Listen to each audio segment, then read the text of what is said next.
नमस्कार दोस्तों, आप देख रहे हैं बियॉन्ड बॉर्डर्स और मैं हूं अनुज। सैफ अली खान के मामले में मुंबई पुलिस की जांच पर गंभीर सवाल उठ रहे हैं, तो अब मुंबई पुलिस के एक्शन का दायरा भी बढ़ रहा। चूंकि सीसीटीवी में नजर आ रहे शख्स का चेहरा शहजाद से अलग बताया जाने लगा, तो अब मुंबई पुलिस बांग्लादेशी अपराधियों के गढ़ में पहुंच चुकी है।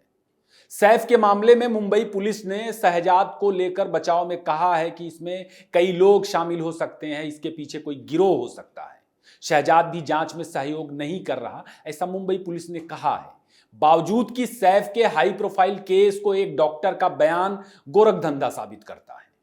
जो भी हो, लेकिन सैफ कांड में नया बांग्लादेशी कनेक्शन क्या है, यह केस कौन से कड़वे सच से पर्दा उठा रहा, आज उस पर बात होगी। 18 राज्यों में घुसे रोहिंग्या और बांग्लादेशी घुसपैठियों पर 3 लेयर्ड एक्शन क्यों बहस में है, शो में उसे भी बताएंगे। और आगे आपको पता चलेगा कि न्यूयॉर्क में बांग्लादेश के अपराधियों को पकड़ने के बाद किस तरह घुसपैठ के खिलाफ दूसरे एक्शन के तहत ट्रंप प्रशासन ने अवैध प्रवासियों के हाथ में हथकड़ी पहना के जहाज पे उन्हें लदवा के अमेरिका से बाहर फेंक दिया। इन्हें वापस नहीं लिया जा रहा था, अमेरिका का जहाज भी वापस भेज दिया गया था, मगर ट्रंप ने जैसे ही उंगली टेढ़ी की, बाप बाप करते हुए अवैध प्रवासियों को वापस ले लिया गया। ट्रंप का यह एक्शन दुनिया भर में क्यों चर्चा में है, इसके आगे पीछे क्या है लगे हाथ, इसे भी समझने का प्रयास करेंगे। चीन भारत के सामने हाथ जोड़ के इस वक्त क्यों बाप बाप चिल्ला रहा, आखिर में यह भी बताएंगे। आज बहुत कुछ है, शो अंत तक देखें, इसे ज्यादा से ज्यादा लाइक और शेयर करें, अपनी राय भी जरूर दें जो हमारे लिए मायने रखती है। दोस्तों, सैफ अली खान के मामले में अब वह सच है या झूठ, जो भी है, लेकिन भारत को दीमक की तरह चाट रहे बांग्लादेशी घुसपैठियों का नेक्सस समूचे देश के सामने उजागर हो चुका है। एक मीडिया इंटरव्यू में सामने आया डॉक्टर का दावा भी खूब वायरल हो रहा, जिसमें डॉक्टर ने कहा है कि सैफ को जो चोट लगी है, जो बताई जा रही है, वह असल में गंभीर नहीं है, उतनी सीरियस नहीं है। मामले को बढ़ा चढ़ा कर पेश किया जा रहा। वैसे भी सैफ की रिकवरी इस वक्त यक्ष प्रश्न है। अब उनकी बहन ने भी एक इंटरव्यू में रिकवरी को लेकर आ रहे सवालों पर सफाई दी है। खैर, बांग्लादेश से जुड़ी खबर क्या है, हम उसे पहले जान लेते हैं। मुंबई पुलिस की एक टीम सैफ अली खान के केस की जांच के लिए पश्चिम बंगाल में थी सोमवार के दिन, और वहां उसने सोमवार के दिन एक महिला को अपनी गिरफ्त में लिया। असल में सैफ पर हमले के आरोप में गिरफ्तार बांग्लादेशी घुसपैठिया शरीफुल इस्लाम शहजाद जो सिम इस्तेमाल करता था, वह इसी महिला के नाम रजिस्टर्ड है, जिसे मुंबई पुलिस ने अपनी गिरफ्त में लिया है। महिला का नाम खुकुमोनी जहांगीर है। खुकुमोनी जहांगीर पश्चिम बंगाल के नादिया की है। नादिया बांग्लादेश का सीमावर्ती जिला है जो भारत में आता है, पश्चिम बंगाल का है, और पश्चिम बंगाल के सर्वाधिक मुस्लिम बहुल इलाकों में से एक माना जाता है। साल 2011 की जनगणना के हिसाब से यहां मुस्लिम आबादी दोस्तों 25% थी, और कुछ लोग अभी बता रहे हैं कि इस वक्त वह आबादी बढ़ करके 35 से 40% के आसपास होगी। यहां आबादी असंतुलन के बाद पिछले 10-12 सालों में दंगों का सिलसिला बढ़ा है। यहां तक कि ट्रेनों तक को निशाना बनाया गया है, ऐसे मामले सामने आए हैं। सरकारी सार्वजनिक संपत्तियों को नुकसान पहुंचाया गया है। नादिया को पश्चिम बंगाल के संवेदनशील क्षेत्रों में शुमार किया जाता है। यह क्षेत्र तस्करी के लिए भी कुख्यात है। इसी जिले से मुंबई पुलिस के हाथ लगी खुकुमोनी जहांगीर को लेकर अब कई तरह की खबरें आ रही। कुछ में कहा जा रहा कि मुंबई पुलिस ने उसे सोमवार को अरेस्ट किया और उसके ट्रांजिट रिमांड की बात चल रही। कुछ में कहा जा रहा कि उसे अभी अरेस्ट नहीं किया गया। कुछ रिपोर्ट्स में कहा गया कि शहजाद के भारत आने के बाद शहजाद उससे मिला था, इस महिला से मिला था। कुछ में कभी नहीं मिलने की बात कही जा रही। खैर, खुकुमोनी जहांगीर को सोमवार के दिन गिरफ्तार नहीं किया गया था, लेकिन मामले में अब यह इस्टेब्लिश तथ्य है कि बांग्लादेशी घुसपैठिया शहजाद के फोन का सिम इसी खुकुमोनी जहांगीर के नाम पर दर्ज था। हालांकि खुकुमोनी जहांगीर ने पुलिस को पूछताछ में बताया कि उसका फोन 3-4 साल पहले कोलकाता की एक यात्रा के दौरान खो गया था। यह बहुत दिलचस्प है। 4 साल पहले खोया सिम कार्ड करीब 8-10 महीने पहले बांग्लादेश से आए घुसपैठिए के हाथ लग गया। कैसे हाथ लग गया? अभी पिछले ही एपिसोड में आपको बताया था कि शहजाद कैसे बांग्लादेश से पिछले साल यानी 2024 में अप्रैल महीने के दौरान भारत आया था।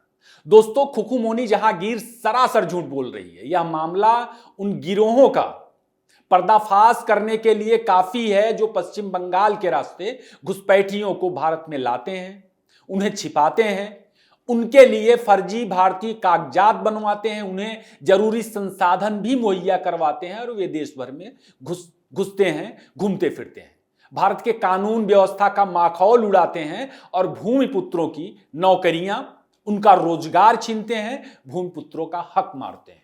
शहजाद के केस में ये सारी चीजें आप देख सकते हैं।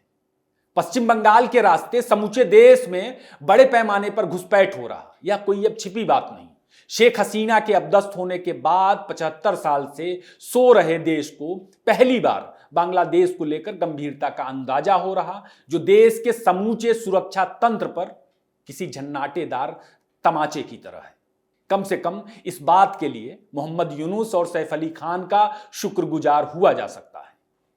बांग्लादेशी घुसपैठियों के साथ मिलकर भारत को खोखला करने वाले देशद्रोहियों के गिरोह की कलई अब खुल रही है। दोस्तों, रोहिंग्या और बांग्लादेशी घुसपैठियों को लेकर एक खबर की खूब चर्चा है। खबर यह कि अवैध तरीके से भारत में रह रहे रोहिंग्या और बांग्लादेशी घुसपैठियों को निकाल बाहर करने के लिए भारत का कोई एक्शन प्लान रेडी है और इस एक्शन प्लान के जरिए बताया जा रहा सोशल मीडिया प्लेटफॉर्म्स और इंटरनेट पर कि इसके तहत 18 राज्यों में 3 लेयर वेरिफिकेशन के जरिए घुसपैठियों की पहचान की जाएगी, इन्हें कागजात मुहैया कराने वाले लोगों की भी पहचान की जाएगी और घुसपैठियों को बाहर खदेड़ा जाएगा। सोशल मीडिया पर बहस है और इसके साथ किसी अखबार के खबर की हेडिंग वगैरह भी देखने को मिल रही है। पूरी खबर मुझे नहीं दिखी, लेकिन असल में भारत सरकार ने ऐसा कोई प्लान बनाया है या नहीं बनाया है, इसे लेकर कहीं कोई बयान नहीं दिखता। बावजूद कि बांग्लादेश संकट के बाद से केंद्र और राज्य की तमाम एजेंसियां घुसपैठियों को खोजने के लिए कैंपेन चला रही हैं और उस मुहिम के तहत न सिर्फ तमाम घुसपैठियों की पहचान हुई है, पहचान की जा रही है, बल्कि उन्हें कागजात वगैरह मुहैया करवाने वाले कई गिरोह भी हाथ में आए हैं, लगभग 3 लेयर वेरिफिकेशन जांच की तरह ही। अब क्या सरकार समूचे देश में घुसपैठियों का पता लगाने के लिए इसे व्यापक रूप से लागू करने जा रही, इस बारे में बियॉन्ड बॉर्डर्स कोई दावा नहीं करता। लेकिन जिस तरह के अंधाधुंध मामले सामने आए हैं घुसपैठ के और आंतरिक सुरक्षा को लेकर सवाल खड़े हुए हैं, अगर सरकार कोई ऐसा फैसला करे, आगे कोई ऐसा फैसला करती है, तो इस पे आश्चर्य नहीं जताना चाहिए, इस पे हैरान नहीं होना चाहिए। बांग्लादेश के आपराधिक घुसपैठिए दोस्तों अमेरिका में भी पकड़े जा रहे हैं। अभी हाल ही में ट्रंप प्रशासन ने अकेले न्यूयॉर्क से 4 की संख्या में बांग्लादेशी अपराधियों को पकड़ा जो वहां तमाम तरह के अपराधों में संलिप्त थे। घुसपैठियों को निकालने के अभियान में ट्रंप प्रशासन ने कोलंबिया के कई घुसपैठियों को पकड़ा, उनकी पहचान की, उनके हाथों में हथकड़ी डाली, कमर में जंजीर से बांधा, हवाई जहाज में लादा और कोलंबिया भेज दिया। लेकिन जब जहाज कोलंबिया पहुंचा, वहां की सरकार ने इसे उतरने ही नहीं दिया। कोलंबिया ने बहाना बनाया कि अवैध प्रवासियों को लेकर आया अमेरिकी विमान असल में सैन्य विमान है, इसलिए वे उसे उतरने की इजाजत नहीं देंगे। इसका नतीजा यह हुआ कि अमेरिकी जहाज को फिर वापस अमेरिका आना पड़ा। अमेरिकी विमान जब वापस पहुंचा अमेरिका में, उसके बाद तो ट्रंप का पारा पूरी तरह से गर्म हो गया। और फिर क्या हुआ? अमेरिका ने अवैध घुसपैठियों को वापस नहीं लेने पर कोलंबिया पर 25 से 50% तक टैरिफ लगाने की घोषणा कर दी। कोलंबिया के अफसरों का वीजा रद्द करने और तमाम धमकियां दे डाली, 7 दिनों की मोहलत देते हुए कि 7 दिनों में आप फैसला कर लो आपको क्या करना है। ट्रंप ने भी ट्रुथ पर इस बारे में लिख के व्हाइट हाउस का इरादा पूरी तरह से साफ कर दिया कि इसमें कोई इब्बट नहीं होगी। ट्रंप का गरम तेवर देख, मामला गड़बड़ होते देख कोलंबिया ने अमेरिका की सारी शर्तें मान ली और अपने अवैध प्रवासियों को वापस ले लिया। अमेरिकी प्रशासन ने चेन के जरिए कमर हाथ बंधे और उन्हें जहाज पर लादने का फोटो भी दोस्तों साझा किया है।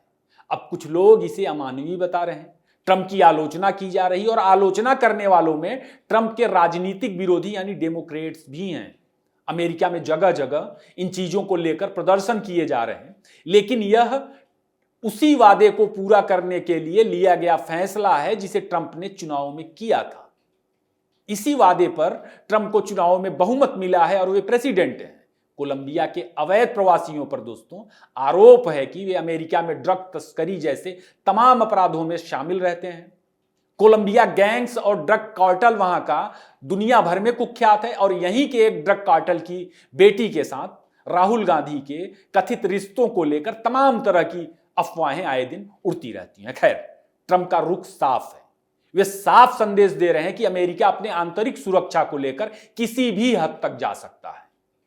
उसे किसी की भी परवाह नहीं और वह अपनी परवाह करता है। कोलंबिया के मामले में दोस्तों यह दिख भी रहा। ट्रंप ने घुसपैठ से सर्वाधिक पीड़ित भारत जैसे देशों के सामने भी एक नजीर पेश की है। क्या भारत अवैध घुसपैठ की बीमारी का अंत कर पाएगा जैसे ट्रंप कर रहे हैं?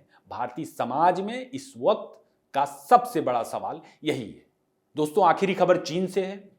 भारत के विदेश सचिव विक्रम मिस्री से सोमवार को चीन में विदेश मंत्री वांग यी ने मुलाकात की और यह मुलाकात चीन में हुई।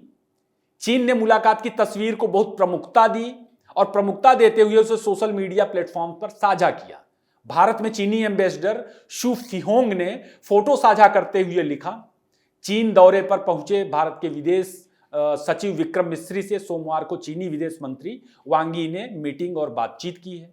शु फिहोंग ने यह भी लिखा कि भारत और चीन को इस मुलाकात का लाभ उठाना चाहिए और ज्यादा ठोस उपाय तलाशने चाहिए। दोनों देशों को आपसी संदेह, अलगाव और कमियों की बजाय आपसी सहयोग और समन्वय के लिए प्रतिबद्धता जतानी चाहिए। मतलब समझ रहे हैं, चीन की यह सलामी एक तरह से भारत की बटरिंग है।